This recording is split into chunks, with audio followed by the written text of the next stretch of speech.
यह कथा भगवान श्री कृष्ण और राधा रानी के अनुपम प्रेम का उदाहरण प्रस्तुत करती है। इस कथा को सुनने के पश्चात राधा रानी जी के चरणों में अनुराग और श्रद्धा की बढ़ोतरी हो जाती है। तो वीडियो को अंत तक देखते रहें, जिससे पूर्ण ज्ञान आपको प्राप्त हो सके और हमारा प्रयास सफल हो सके। एक बार भगवान श्री कृष्ण अपने सारथी के साथ समुद्र पर बने एक टापू पर गए और वहां सारथी को खड़ा कर दिया और 2 घंटे बाद वहां से लौटे। यह भगवान श्री कृष्ण का रोज का नियम था। तब एक बार रुक्मिणी जी को शंका हो गई कि भगवान श्री कृष्ण रोज कहाँ जाते हैं। तो रुक्मिणी जी ने सारथी से पूछा कि भगवान रोज कहाँ जाते हैं। तब सारथी ने कहा कि बीच समुद्र में एक टापू है, वहाँ पर मैं उनको छोड़ देता हूँ। उसके बाद 2 घंटे बाद लौट कर के भगवान आते हैं। इतनी जानकारी के अलावा मेरे पास और कोई जानकारी नहीं है। दूसरे दिन रुक्मिणी जी के मन में यह अभिलाषा हुई कि भगवान वहाँ जाकर के क्या करते हैं, यह देखने के लिए वह छिपती छिपाती भगवान के रथ के पीछे पीछे चल दी। तब देखा कि भगवान टापू से उतरते हुए एक कुटिया में पहुँचे और वहाँ बैठ कर के रोने लगे और 2 घंटे तक रोते रहे। तब रुक्मिणी जी अचंभित हुई और बोली कि हे प्रभु, आपको ऐसा कौन सा कष्ट है, ऐसी कौन सी विपत्ति है जिससे आप इतने ज़्यादा रोते हैं।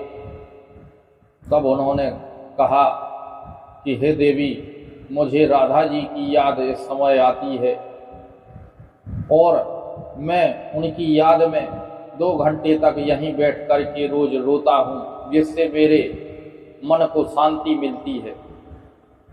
तब उन्होंने कहा कि राधा जी में ऐसा क्या है जिससे आप उनकी याद में रोते हैं। तब भगवान ने कहा कि राधा जी से आप स्वयं मिल करके देखें, तब आपको उनकी महिमा का ज्ञान होगा। कुछ समय बाद प्रवास क्षेत्र में सूर्य ग्रहण पड़ा हुआ था, तो वहाँ सभी कुंभ स्नान करने के लिए गए। तो रुक्मिणी जी भी वहीं पहुँची और राधा जी भी वहाँ रुकी हुई थी। तब रुक्मिणी जी ने सोचा कि राधा जी से यहीं मिल लिया जाए। किस प्रकार से राधा जी हैं जो भगवान को इतनी याद उनकी आती है। तब रुक्मिणी जी ने कई थालों में हीरे, जवाहरात, मोतियों की माला, अनेक प्रकार के आभूषण रख करके और जो उनका महल था राधा जी का, वहाँ पहुँची। उन्होंने एक स्त्री को देखा, वह बहुत ही सुंदर थी। उन्होंने सोचा कि यही राधा जी हैं। उन्होंने नमस्कार किया और कहा कि आप ही राधा जी हैं। तब उसने कहा, नहीं, मैं राधा नहीं हूँ, मेरा नाम ललिता है और मैं राधा जी के यहाँ पानी भरती हूँ। तब संकोच करते हुए रुक्मिणी जी आगे बढ़ी। एक और नारी को देखा तो वह और ज़्यादा सुंदर थी। उससे पूछा, आप ही राधा जी हैं? उसने कहा, नहीं, मैं कमला हूँ, मैं राधा जी के यहाँ पोंछे का काम करती हूँ। तब इस प्रकार से कई नारियाँ मिली। अंत में उनको एक दिव्य सुंदर नारी मिली जो हाथ में दूध का गिलास लिए हुई थी और राधा जी के कक्ष में जा रही थी। तब उन्होंने पूछा, क्या आप राधा जी हैं? उन्होंने कहा, नहीं, मैं राधा जी नहीं हूँ, मैं वृंदा हूँ और मैं राधा जी की मुख्य दासी हूँ और राधा जी के लिए मैं दूध लेकर के जा रही हूँ। तब वह दूध का गिलास रुक्मणी जी ने लिया और राधा जी के कक्ष में प्रवेश किया। तो जैसे ही कक्ष में प्रवेश किया तो अचंभित हो गई, अपने शरीर की सुध बुध खो दी और मुँह से निकला कि लाखों कृष्ण आपकी सुंदरता पर निछावर हैं और मैं बहुत भाग्यशाली हूँ। भगवान ने ऐसी कृपा की है कि प्रथम विवाह मेरे साथ किया, इसी में मैं कृतार्थ हूँ। और इतना कहते हुए राधा जी को उन्होंने दूध पिला दिया। राधा जी से कुछ देर उन्होंने वार्तालाप किया और प्रणाम करके पुनः भगवान के पास पहुँची और भगवान कृष्ण को सब वृत्तांत बताया।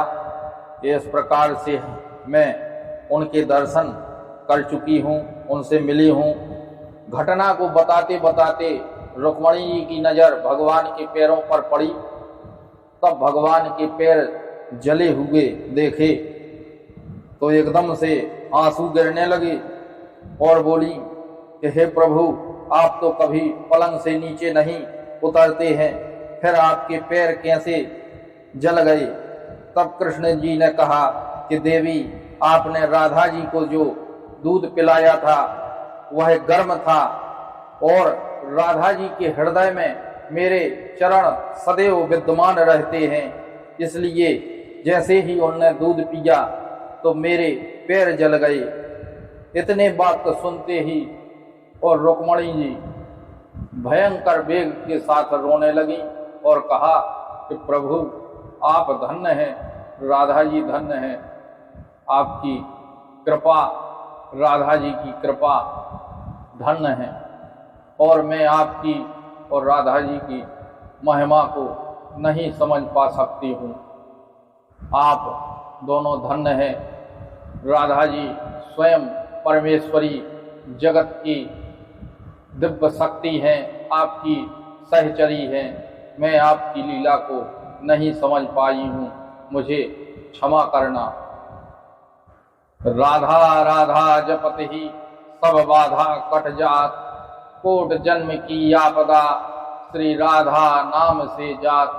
जो राधा राधा शब्द बोलता है उसकी समस्त प्रकार की बाधाएं कट जाती हैं, अनेक जन्मों की आपत्तियां कट जाती हैं।